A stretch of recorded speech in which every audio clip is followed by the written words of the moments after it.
Good morning students, welcome to online classes, St. Angel's Public School Bagpat, Standard 10th, Subject SST, Unit Economics, Chapter number 2, Sectors of the Indian Economy.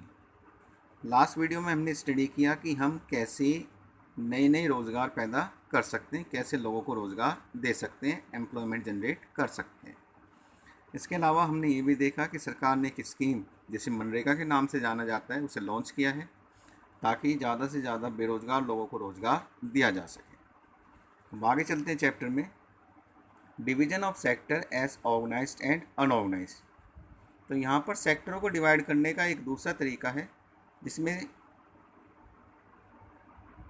Economic activities को organised और unorganised sector में बांटा जाता है। Organised संगठित, unorganised असंगठित।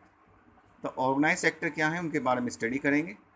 Organized sectors cover those enterprise or place of work where the terms of employment are regular and therefore people have assured work. तो organise sector में वो सभी एंटरप्राइजेस या जगह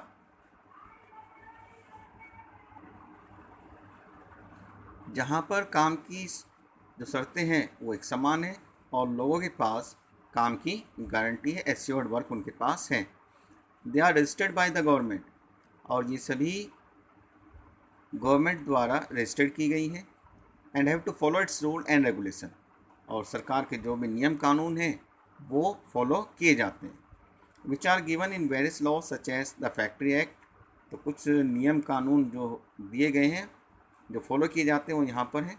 factory act, minimum wage act, payment of gratuity act, shop and establishment act etcetera. तो ये कुछ government के रूल्स एंड रेगुलेशंस हैं। ये सभी रूल्स एंड रेगुलेशंस जहाँ पर फॉलो किए जाते हैं वो सभी हमारे ऑर्गेनाइज सेक्टर के अंदर आते हैं। It is called organise because it has some formal process and procedure. इन्हें ऑर्गेनाइज इसलिए कहा जाता है कि कुछ फॉर्मल प्रोसेस और प्रोसीजर जो है यहाँ पर फॉलो किए जाते हैं। Some of this people may not be employed by anyone but may work on their own, but they too have to register themselves with the government and follow the rules and regulations. कुछ ऐसी भी हैं जो किसी के द्वारा employed नहीं किए जाते, किसी के द्वारा रोज़गार पर नहीं रखे जाते, काम पर नहीं रखे जाते। उन्हें अपने आप स्वयं खुद को रजिस्टर कराना पड़ता है गवर्नमेंट से और रूल्स एंड रेगुलेशंस को फॉलो करना पड़ता है। Advantages of organise sector for the workers. अब ऑर्गेनाइज सेक्टर से मजदूरों को क्या लाभ है, क्या फ़ायदे हैं। Number 1, worker in the organise sector enjoy security of employment. सबसे पहला फ़ायदा वो ये है कि जो ऑर्गेनाइज सेक्टर में काम करते हैं उनकी जो जॉब है, उनका जो भी काम है वो सिक्योर होता है। They work only for a fix number of hours. दूसरा, ऑर्गेनाइज सेक्टर में जो भी मजदूर काम करते हैं, जो लोग काम करते हैं, उनके वर्किंग आवर फिक्स होते हैं। If they work more they have to be paid overtime by the employer.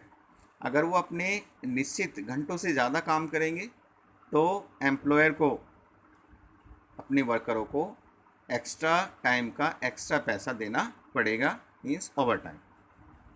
They also get several other benefit from the employer like paid leave. इसके अलावा जहाँ पर ये लोग काम कर रहे हैं ऑर्गेनाइज सेक्टर में, तो जो इनका एम्प्लॉयर है वो उन्हें दूसरे बेनिफिट्स भी देता है, जैसे पेड लीव है, payment during holidays, provident fund, gratuity etcetera. तो ये बाकी दूसरे बेनिफिट्स हैं जो ऑर्गेनाइज सेक्टर में काम करने वाले लोगों को दिए जाते हैं। They also get medical benefit. इसके अलावा ऑर्गेनाइज सेक्टर में काम करने वाले लोगों को मेडिकल बेनिफिट्स भी दिए जाते हैं। Under the law the factory manager have to ensure facilities like drinking water and a safe working environment. इतना ही नहीं, जो फैक्ट्री मैनेजर है उसे कानून के तहत अपने यहाँ पर वर्करों के लिए साफ़ पीने के पानी की और साफ़ काम करने के वातावरण की व्यवस्था करनी पड़ती है। The worker working in organise sector also get pension after retirement. इतना ही नहीं, जो ऑर्गेनाइज सेक्टर में लोग काम करते हैं रिटायरमेंट के बाद उन्हें पेंशन भी मिलती है। अनऑर्गेनाइज सेक्टर असंगठित क्षेत्र। Unorganise sector is a sector which is not registered by the government. तो अनऑर्गेनाइज सेक्टर कौन सा है? जो सेक्टर सरकार द्वारा रजिस्टर्ड नहीं होता वो हमारा असंगठित या अनऑर्गेनाइज सेक्टर कहलाता है। The unorganized sector is characterized by small and scattered units which are largely outside the control of the government. There are rules and regulations but these are not followed. तो जितने भी unorganised sector हैं यहाँ पर जो भी नियम कानून बने हुए हैं उनको लागू नहीं किया जाता या उनको फॉलो नहीं किया जाता। Disadvantages of unorganise sector. अब अनऑर्गेनाइज सेक्टर की क्या डिसएडवांटेजेस हैं उसकी बात करेंगे। First, workers working in unorganise sector get less wages. तो जो लोग अनऑर्गेनाइज सेक्टर में काम करते हैं उन्हें पैसा कम मिलता है या कम दिया जाता है। There is no provision for overtime. Unorganise sector में ओवर टाइम भी नहीं दिया जाता, कोई पेड लीव भी उनको नहीं दी जाती, कोई हॉलीडे भी उनको नहीं दिया जाता। लीव ड्यू टू सिकनेस, बीमारी की वजह से भी उनको छुट्टियां नहीं मिलती। Employment is subject to high degree of insecurity, people can be asked to leave without any reason. तीसरा, जो लोग यहाँ पर काम करते हैं अनऑर्गेनाइज सेक्टर में उनकी जॉब भी सिक्योर नहीं होती, उन्हें कभी भी बिना किसी कारण के काम से निकाला जा सकता है। A large number of people doing small jobs such as selling on the street or doing repair works comes under unorganized sector. बहुत सारे लोग जो छोटे मोटे कामों में लगे हुए हैं, जैसे सड़कों पर सामान बेचने वाले लोग हैं या मरम्मत का काम करने वाले लोग हैं, वो सब अनऑर्गेनाइज सेक्टर में आते हैं। Landless and casual worker also come under organise sector. इसी तरह से खेतों में काम करने वाले मजदूर या दिहाड़ी मजदूर जो हैं वो भी हमारे अनऑर्गेनाइज सेक्टर के अंदर ही आते हैं। Vulnerable people who needs protection. In the rural area the unorganise sector comprise mainly of worker in small scale industry, casual worker in construction, trade and transport etcetera, and those who work as street vendor, head load worker, garment maker, rag picker etcetera. तो ख़ासतौर से ग्रामीण क्षेत्र में जो unorganised sector में हमारी जो लेबर फोर्स है या काम करने वाले लोग हैं वो ख़ास तौर से छोटे उद्योगों में काम करने वाले मज़दूर हैं, कंस्ट्रक्शन साइट पे काम करने वाले मज़दूर हैं, ट्रेड और ट्रांसपोर्ट में लगे हुए मज़दूर हैं, या जो सड़कों पर विभिन्न सामानों को बेचते हैं या सर पे सामान ढोने वाले लोग हैं, गारमेंट्स मेकर है, कपड़ा उद्योग से जुड़े हुए मज़दूर हैं, रैक पीकर हैं, कचरा बीनने वाले लोग हैं। इसी तरह के और भी अन्य बहुत सारे लोग अनऑर्गेनाइज सेक्टर में आते हैं, ख़ास तौर से रूरल एरियाज़ में, ग्रामीण इलाकों में।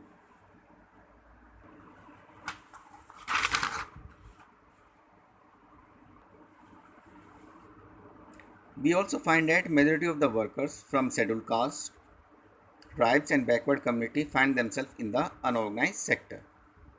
ज़्यादातर अनऑर्गेनाइज सेक्टर में सोशली जो लोग शामिल हैं उसमें शेड्यूल कास्ट के लोग हैं, आदिवासी लोग हैं और बहुत सी पिछड़ी जाति के समुदाय से लोग हैं जो इसमें काम करते हैं।